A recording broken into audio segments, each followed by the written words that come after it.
أول من قال بأن علي بن أبي طالب رب من الأرباب هو عبد الله بن سبأ اليهودي.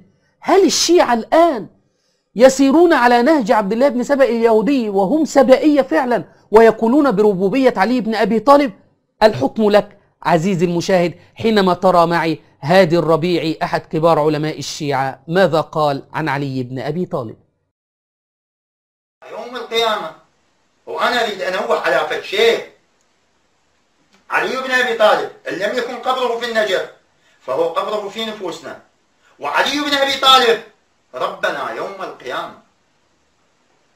علي بن أبي طالب ربنا يوم القيامة، وأكد علي بن أبي طالب عليه السلام ربنا يوم القيامة، بدليل الإمام المعصوم: إياب الخلق إليكم وحسابهم عليكم.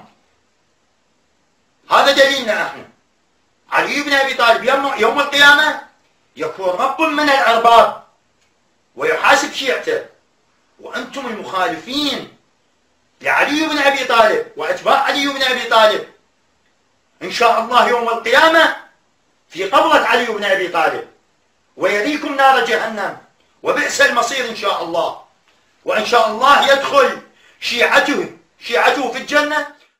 هل يعقل ما شاهدته الآن عزيزي المشاهد أن علي رضي الله عنه رب من الأرباب ويدخل الشيعة الجنة وهو الذي سيدخلنا النار عياذا بالله؟